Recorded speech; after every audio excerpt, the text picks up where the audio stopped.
O tema da nossa mensagem hoje, talvez você não vai conseguir guardar, mas você vai entender ao longo do que eu vou falar, é o perigo do reducionismo na pessoa da Trindade.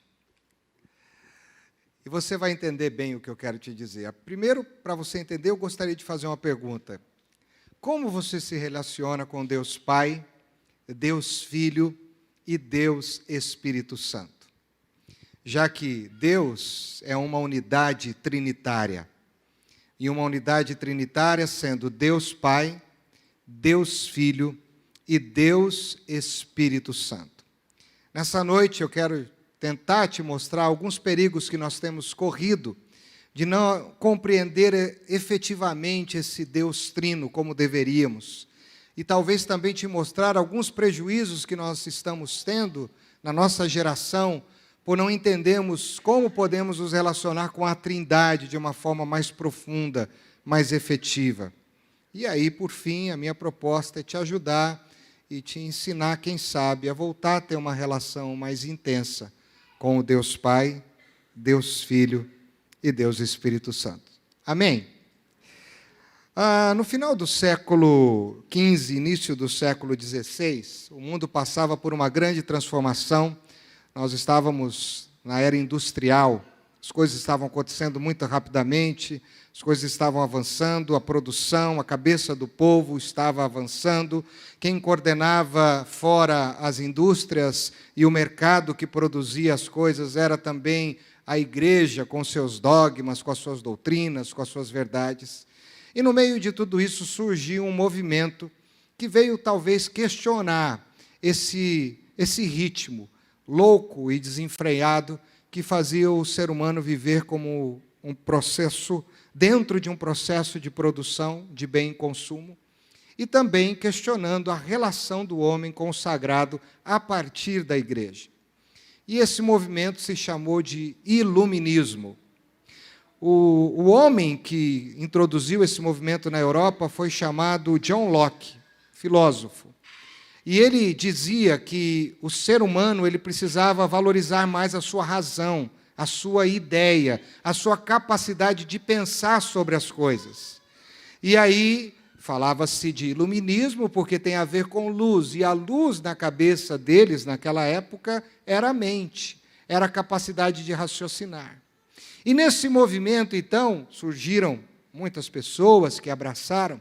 Eles queriam dizer que tudo que se vivia, tudo que se experimentava, tudo deveria ser interpretado a partir da razão, da mente, da compreensão humana.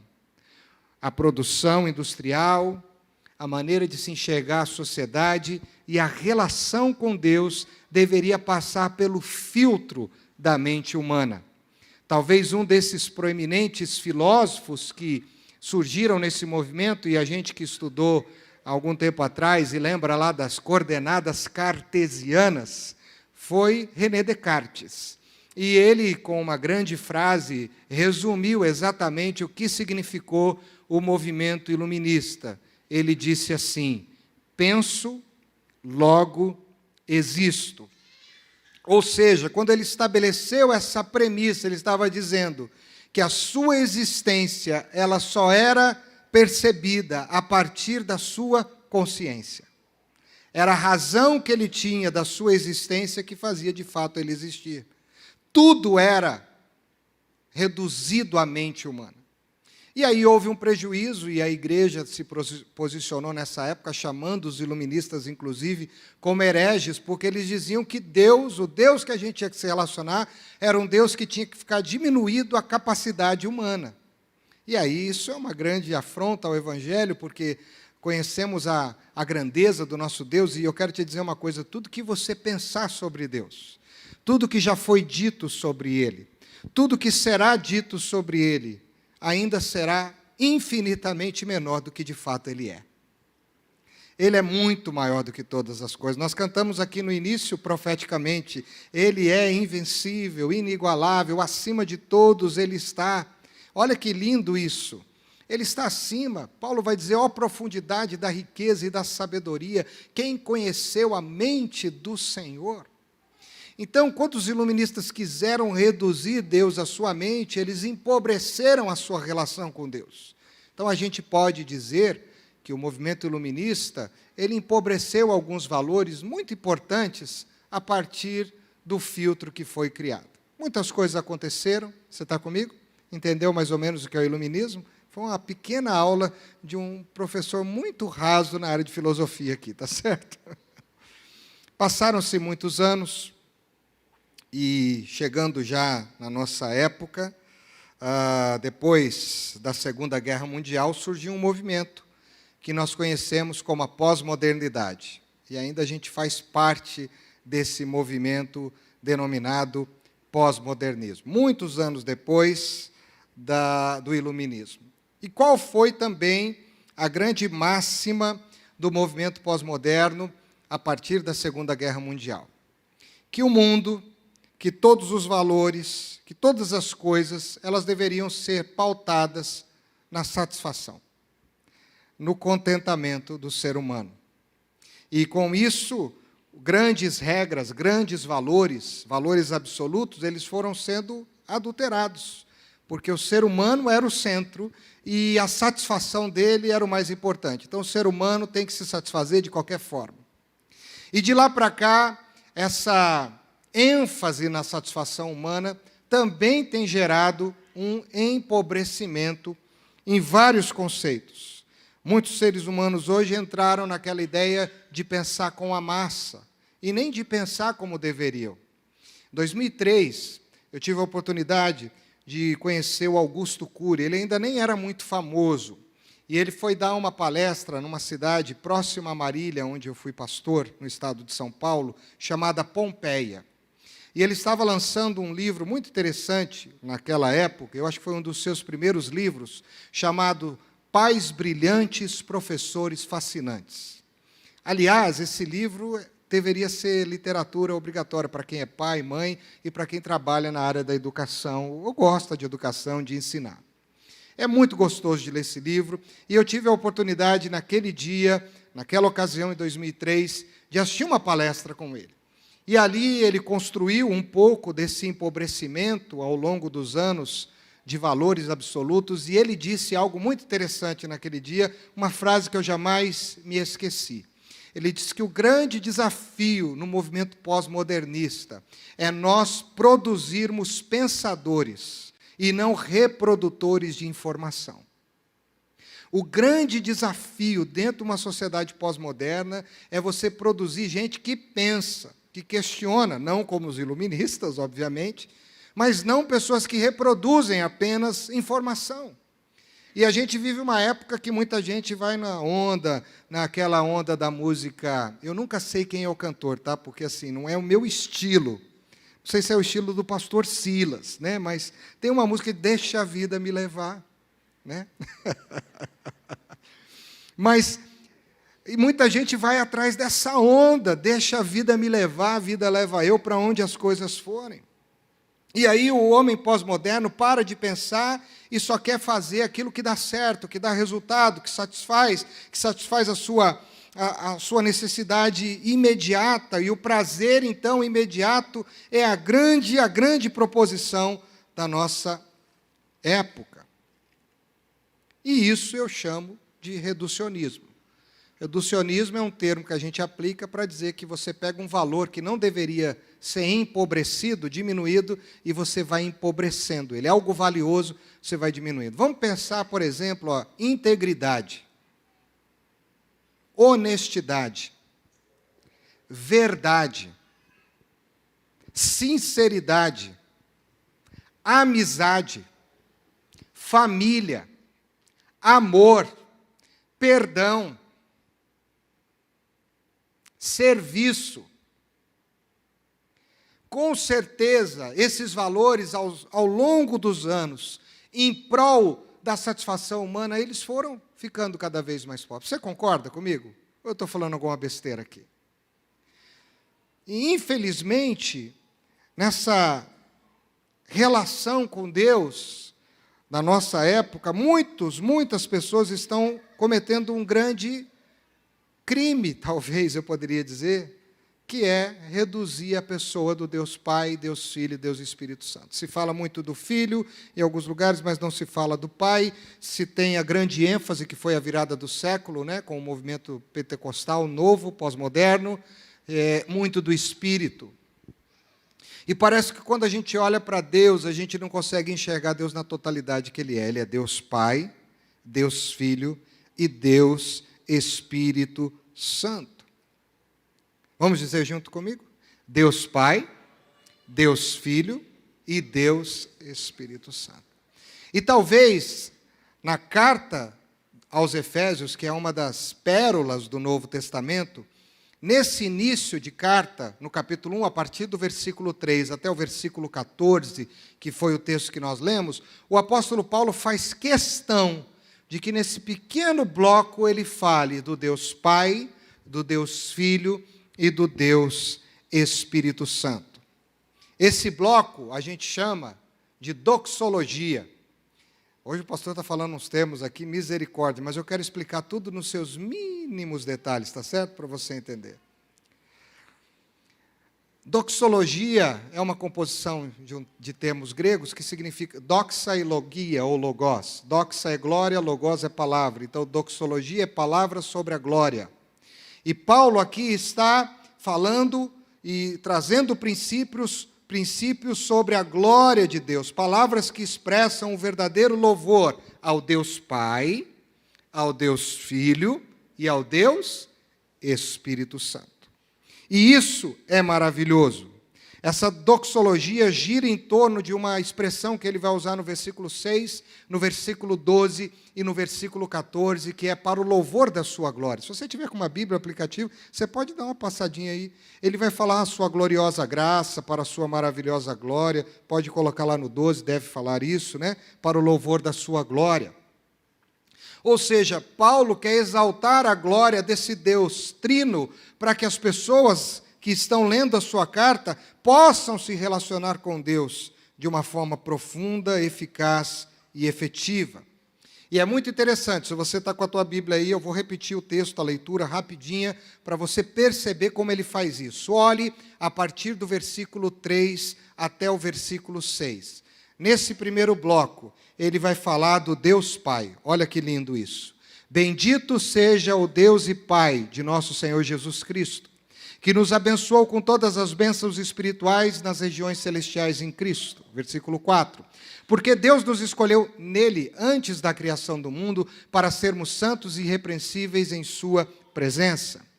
Em amor nos predestinou para sermos adotados como filhos por meio de Jesus Cristo, conforme o bom propósito da sua vontade. Versículo 6.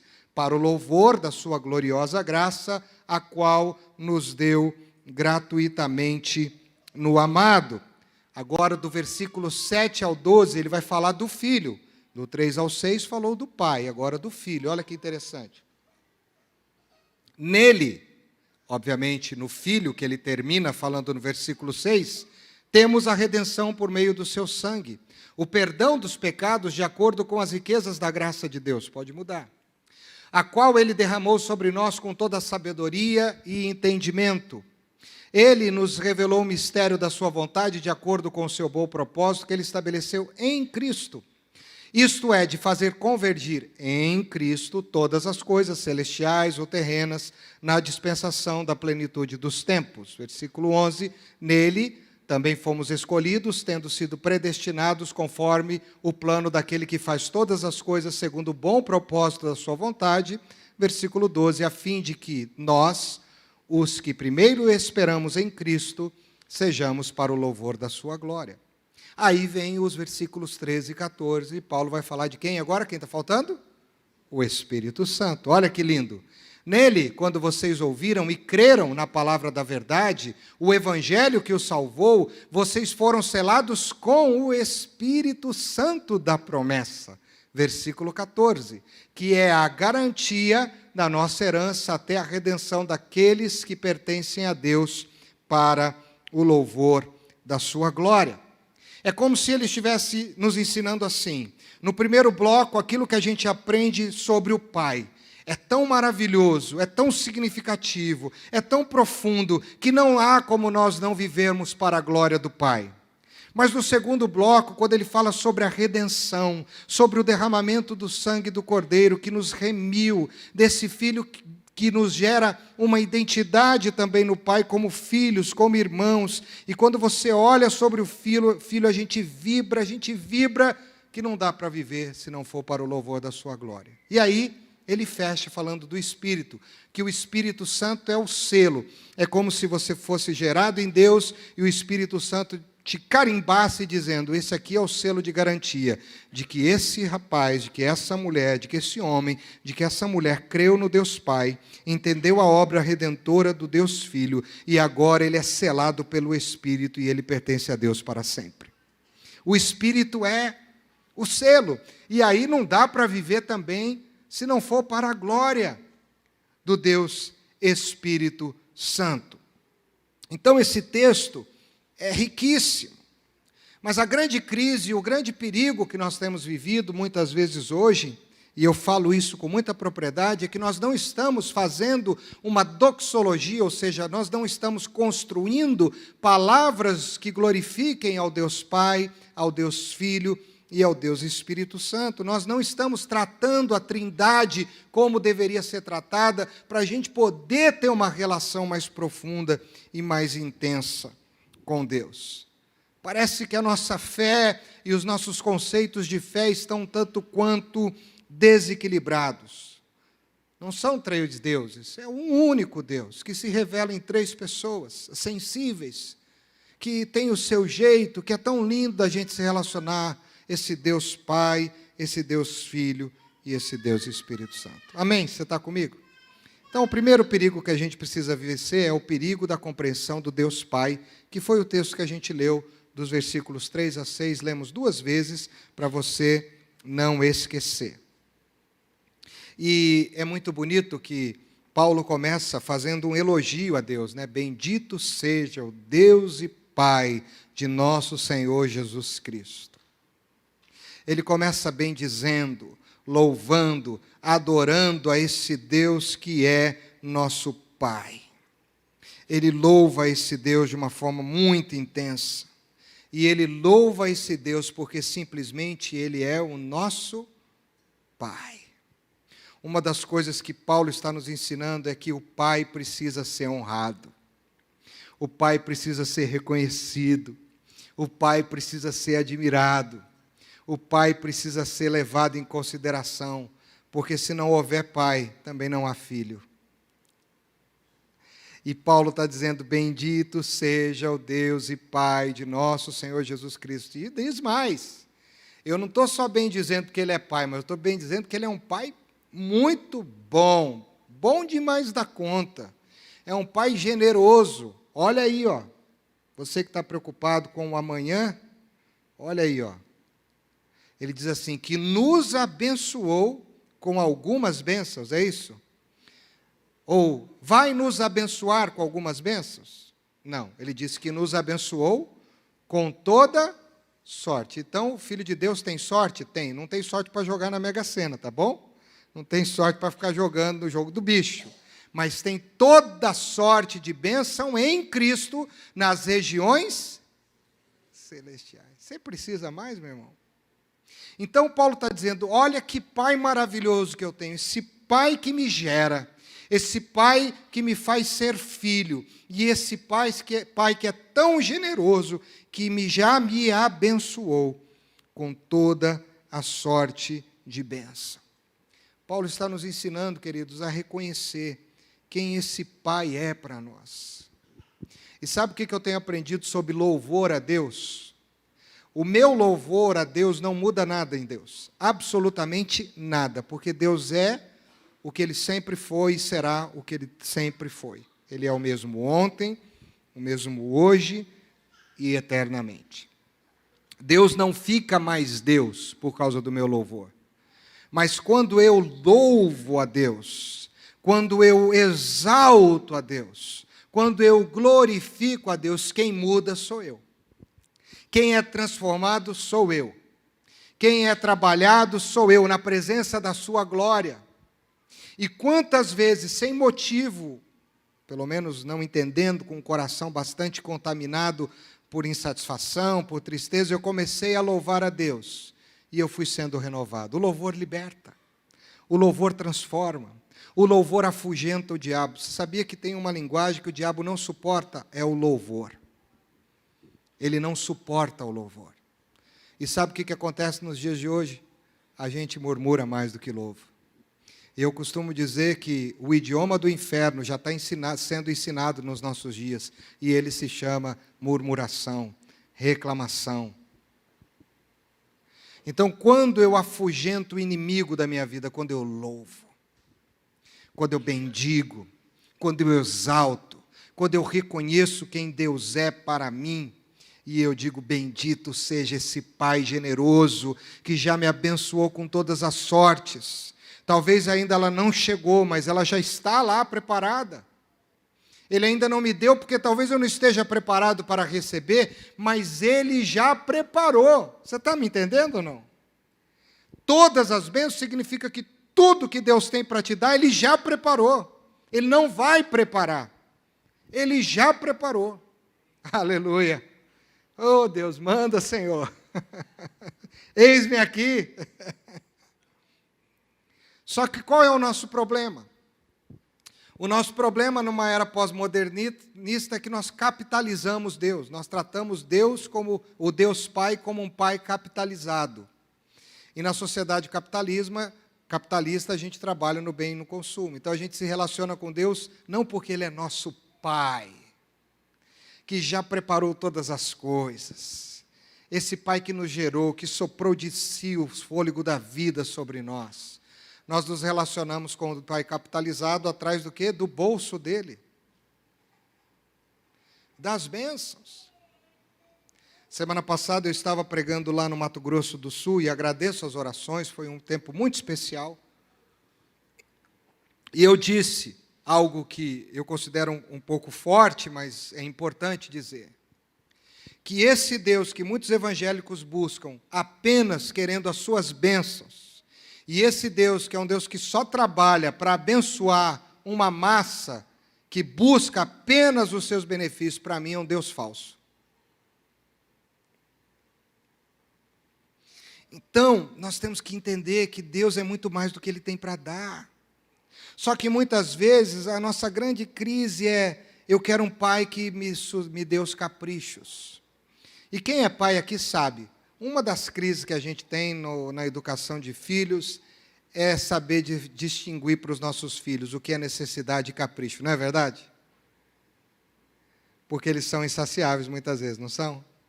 Você dá uma coisa, quer outra, e assim por diante. Nós somos assim, não é que os nossos filhos, nós somos filhos também. E a gente gosta de coisa boa. Só que o problema é que nós estamos trazendo essa ideologia para a nossa relação com Deus Pai. E muitas vezes, quando nós nos colocamos diante de Deus Pai para orar, para bendizê-lo, nós colocamos diante do Deus Pai para pedir as bênçãos. Me dá isso, Senhor. Me dá aquilo. Será que amanhã vai ter isso, Senhor? Será que amanhã vai ter aquilo, Senhor? Senhor, melhora isso, Senhor, melhora aquilo. E essa foi a grande crise do livro de Jó. Você está comigo? Muita gente acha que as crises do livro de Jó, essa é a minha leitura, está baseada ou estão baseados no sofrimento de Jó. Sim, o sofrimento de Jó é muito importante. Falar sobre o sofrimento lendo o livro de Jó é muito importante, mas eu já li esse livro muitas vezes. E uma das coisas que eu tenho aprendido com o livro de Jó é que a maior crise do livro de Jó não é o sofrimento de Jó, mas é a relação entre o filho e o pai. E uma das grandes crises dos primeiros discursos ou diálogos que Satanás está tendo com Deus é assim, sabe por que Jó é íntegro? Se você olhar o texto de Jó, se colocar ali, eu vou lembrar a versão revista e atualizada ainda, está na minha cabeça. Jó 1:1 diz assim, havia um homem na terra de Uz, cujo nome era Jó, um homem íntegro, justo, que temia Deus e que evitava o mal, ou que se desviava do mal, íntegro, reto e que se desviava do mal. E aí a grande conversa de Satanás com Deus está ligado em tudo isso que eu estou falando. Aí um dia Deus diz assim para Satanás, você está vendo meu filho Jó? Não é Satanás que começa a conversa, é Deus que diz para Satanás, você viu meu filho Jó? Aí Satanás diz, claro que eu vi. E aí Deus, você viu que ele é um homem íntegro, justo, reto, que me teme, desvia do mal? Aí o Satanás olha para Deus e fala, claro, você dá tudo para ele. Não tem falta de nada, é o cara mais rico do Oriente, é milionário, está cheio de dinheiro no bolso, tem filhos com saúde, tem muitos funcionários, o cara está de bem, o cara está por cima. Quase o diabo disse assim, até eu seria crente assim. E aí Deus então, como Satanás não conhece o coração do homem, Deus vai mostrar para ele que existem pessoas que são capazes de amá-lo até as últimas consequências, mesmo que não tenha absolutamente nada, porque faz do seu tudo, não o que Deus dá, mas o próprio Deus. E Jó vai dizer, o Senhor ainda pode, ainda que ele me mate, eu não o negarei. Eu sei que o meu Redentor vive, e em breve ele se levantará sobre a terra. E no final ele diz, olha, eu te conhecia de um jeito, mas Deus agora a gente está, os meus olhos te veem. E a grande crise. Na Bíblia há a mensagem, e eu quero pegar aqui para você entender, o pastor Eugene Peterson, ele faz esse diálogo de uma forma muito interessante. Eu peguei um trechinho aqui, não precisa colocar, Silvana, porque não vai ter, da Bíblia há a mensagem. Olha só na versão do Eugene Peterson, no capítulo 1, versículo 9, que ele vai dizer. Então você acredita que Jó faz tudo isso por pura bondade de coração? Bem, nunca ninguém recebeu tanto como ele. Você o trata como um bichinho de estimação, não deixa nada de ruim acontecer com ele, e nem com a sua família e seus bens, abençoa tudo o que ele faz, não tem como ele fazer nada errado, mas que você acha que aconteceria se tirasse tudo o que ele tem? Ele o amaldiçoaria no mesmo instante. E aí, diz o texto, Deus respondeu, veremos.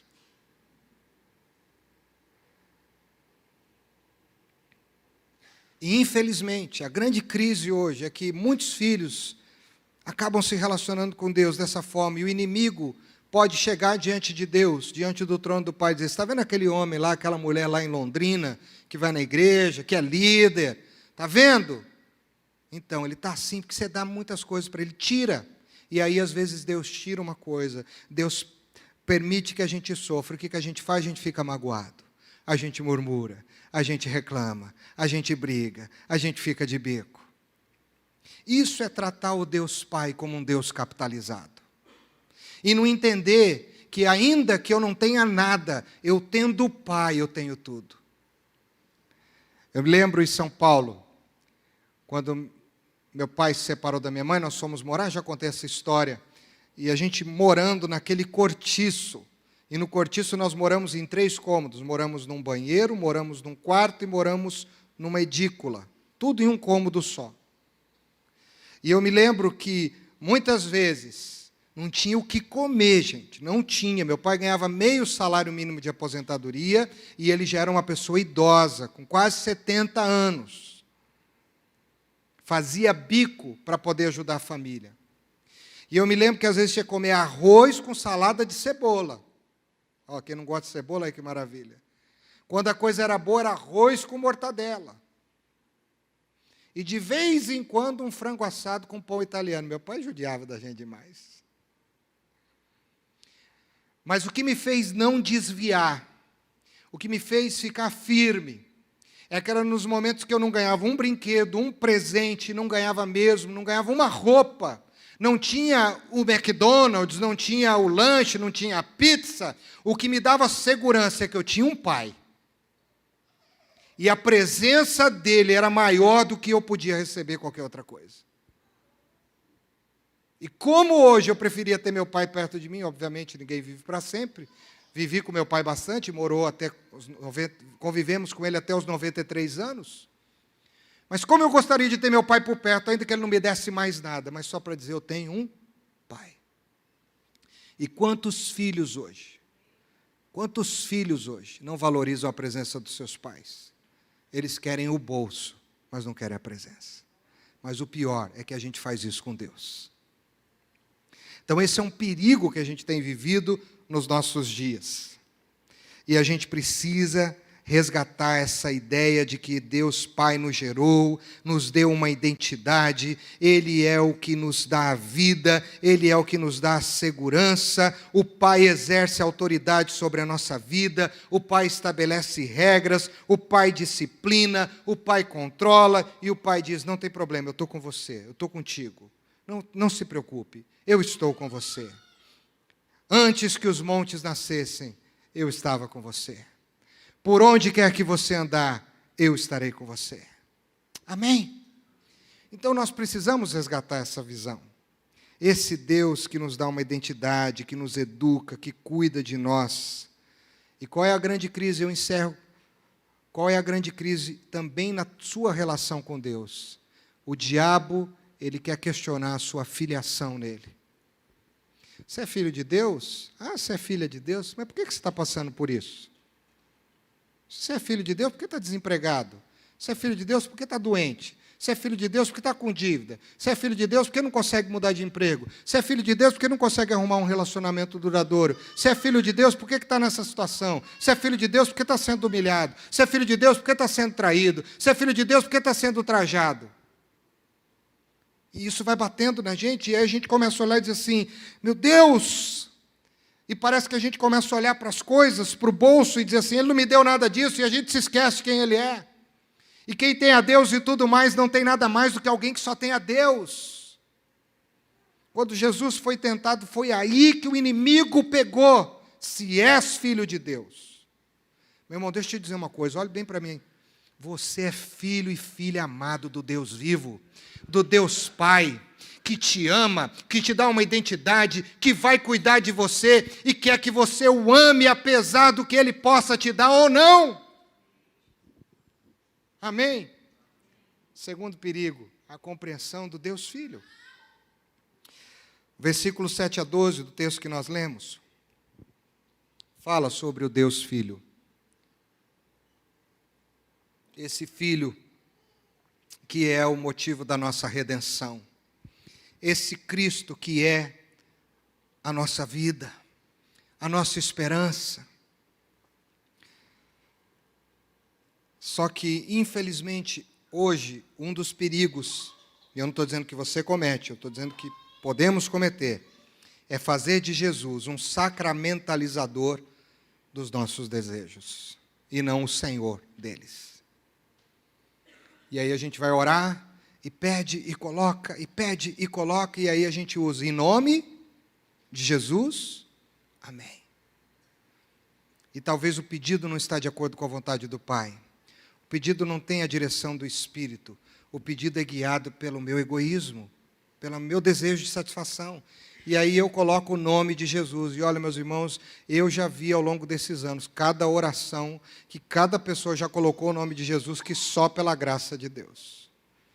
Eu já vi gente orando em nome de Jesus para Deus pegar o irmão que fez mal para ele. Ó Deus, pesa a mão naquele irmão, Senhor. Tu sabes que eu estou aqui, ó Pai. Isso não acontece em Londrina. Fique tranquila. Descansa o teu coração, por favor. E aí diz em nome de Jesus.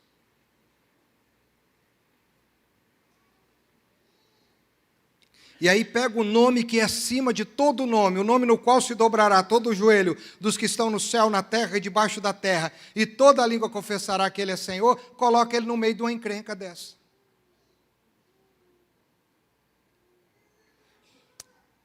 E a gente tem cometido alguns erros. As pessoas usam o nome de Jesus, às vezes, em situações cada vez mais patéticas.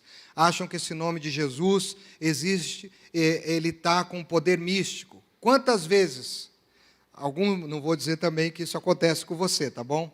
Você está lá, e aí está lá numa situação, aí aparece um problema, e você diz, pelo sangue do corpo, como é que é? O sangue de Jesus, é assim que fala, né? O sangue de Jesus. Aí dali a pouco falou o sangue de Jesus, o filho vem, ele provoca você, alguém vem e provoca o marido, aí você já esquece do sangue e já quer ver o sangue do outro. Não vou nem falar o que fala. Falou o nome de Jesus agora, e a mesma boca acabou de falar de Jesus, já está ali que quase matando o outro. Problema. Precisamos lembrar de quem é Jesus e entender o poder que há no seu nome. Porque Jesus disse: tudo que pedides em meu nome ao Pai, Ele vos dará. Isso está lá em João 14, 13. Mas muita gente não pensa no final do versículo. E aí que está a grande questão. Que Ele vai dizer: e eu farei isso se vocês entenderem que esses pedidos precisam glorificar o Pai através de mim. E aí eu pergunto, muitas vezes as orações que nós fazemos, nós glorificamos o Pai por meio do Filho. O ministério do Filho na Trindade não é homologar pedido, não é homologar oração, não é para ficar bonito, para no final da oração dizer amém. Mas o ministério do Filho na Trindade, se do Pai é exercer autoridade, dar identidade e cuidar, o ministério do Filho na Trindade é reinar sobre todas as coisas. O ministério do Filho na Trindade é dizer que Ele é o Senhor dos senhores, o Rei dos reis, o Alfa, o Ômega, o princípio e o fim. É mostrar que Ele tem poder para cadeias, quebrar cadeia do tipo que você imaginar, para curar qualquer sorte de enfermidade, para resolver qualquer tipo de situação para a glória do Deus Pai. É o nome mais poderoso do universo. E quando a gente entende o poder que há no nome de Jesus, a gente vai ter mais reverência, e nós esse ano estamos falando sobre espiritualidade, foi por isso que eu decidi trazer essa mensagem, para a gente entender que a gente precisa construir uma espiritualidade mais consolidada nas Escrituras. E se eu compreendo que Jesus tem um ministério de reinar, a minha atitude é de me submeter, é de ser servo, é de me humilhar na sua presença. Cristo é o Senhor de todas as coisas, queridos. Nele todas as coisas vieram a existir. Nele todas as coisas têm o sim, como diz 2 Coríntios capítulo 1, versículo 20. Nele tudo tem o sim. Cristo é o nosso libertador. Cristo é o nosso redentor. Cristo é a nossa vida. Cristo é a razão de eu e você estarmos aqui hoje, neste lugar. E nós precisamos entender que o Deus que nós cremos é o Deus Pai, mas Ele também é o Deus Filho. E a grande razão de existirmos em Deus foi a cruz do Filho. E não dá para acreditar no Jesus que nós cremos sem a cruz. E a cruz é negação, humilhação dia a dia. Se alguém quer vir após mim, negue-se a si mesmo, tome a sua cruz e siga-me. Quanta gente hoje está deixando de vir à igreja, esses bancos estão vazios, e de outras muitas igrejas, porque não têm aprendido a negar a si mesmos. Acham que estão cheios de razão, oram em nome de Jesus, com o coração, eu aprendi essa expressão aqui em Londrina, peludo. Se alguém quiser depois, vai ter alguém ali para interpretar no final do culto, essa profecia. Isso é um absurdo. Precisamos resgatar. E terceiro e último, precisamos entender a figura do Deus Espírito Santo. Versículos 13 e 14. Talvez aqui seja o maior prejuízo, o maior perigo que a igreja dos nossos dias comete.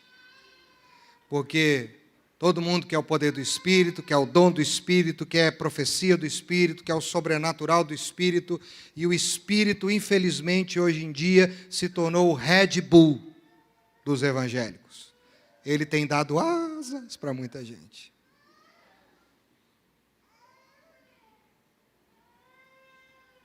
E tem muita gente que tem usado o Espírito e não tem se submetido a ser usado por ele. Eu gosto muito de um teólogo, e sei que quem gosta de teologia aqui vai gostar também dele, gosta dele, que é o Karl Barth. E quando o Karl Barth vai falar do Espírito Santo, tem uma frase naquele comentário aos Romanos, que ele diz assim: não somos nós que o temos, é Ele que nos tem. E porque Ele nos tem, nós somos sensíveis à sua vontade, e Ele sopra e faz em nós o que Ele quer. Então não é você que tem o Espírito Santo, é o Espírito Santo que tem a você. E se Ele o tem, Ele faz o que Ele quiser. Ele age como Ele quiser, do jeito que Ele quiser, da forma que Ele quiser. Ele não precisa agir em massa, em produção. Ele é sensível à sua história, à minha história, aos meus dons, aos seus dons, às minhas marcas. E Ele quer te usar, e Ele quer te potencializar para que o nome do Deus Pai, do Deus Filho, seja glorificado no Deus Espírito, na sua vida, na sua casa, na sua igreja, na nossa geração. E tem muita gente que tem usado o Espírito Santo e tem tentado fazer a agenda do Espírito Santo. Eu tenho muita dificuldade, às vezes eu vejo alguns movimentos e estou abrindo meu coração assim com muita tranquilidade. Eu não estou querendo falar mal de ninguém, isso é uma leitura minha, você me entenda, por favor. Que parece que o pessoal está cantando, a igreja está ali, mas parece que ainda o Espírito Santo está fechado, ele está ali, ele está querendo sair, mas não pode ainda. Mas aí vem uma pessoa que tem um poder diferente. E quando essa pessoa vai, ela começa a orar, e aí ela começa a fazer e acontecer, aí parece que solta o Espírito Santo da gaiola e ele vai para o povo. E aí tem aquele que coordena o Espírito Santo. Está errado. Na história das religiões, quem manipula o sagrado é o feiticeiro, é o bruxo. É nós que somos dele. E é ele que nos manipula. E é por isso que é bom perder o controle da nossa vida nas mãos do Espírito, porque a gente não vai ficar descontrolado. Todo mundo vai entender, todo mundo vai compreender, tudo vai acontecer para a glória do Espírito. Se prepara, a partir do domingo que vem nós vamos falar de Atos. E vocês vão ver o poder do Espírito Santo agindo em Atos. Você pode perder o controle, mas não fica descontrolado. Está me entendendo ou não? Não perde a razão. E nós estamos assim, numa zona de perigo. Eu acredito, irmãos, e eu tenho orado, eu oro todos os dias por essa igreja. E os pastores também oram, e nós temos conversado. Eu quero ver, sim, pessoas sendo curadas, eu quero ver dons novos aqui nesta igreja, eu quero ver Deus agindo de uma forma sobrenatural, do jeito que Ele quiser. Mas quem manda nisso é Ele. É do jeito dEle. É na agenda dEle. É da forma dEle. É do jeito dEle. Sabe por quê? Porque o Espírito Santo é Deus. Amém? Você está comigo? Olhe na minha direção. E aí o que é mais lindo, eu concluo para falar do Espírito Santo, é que Ele é o selo. Quando os demônios, quando o próprio Lúcifer, o diabo, olha para você, filho do Deus Pai, regenerado pela graça do Deus Filho e selado pelo Espírito Santo, ele vai dizer, nesse eu não posso tocar, porque esse é selado. Esse tem um pertencimento. Este é selado pelo sangue do Cordeiro. E a Bíblia diz que aqueles são de Cristo, o inimigo não toca. Você crê nisso ou não?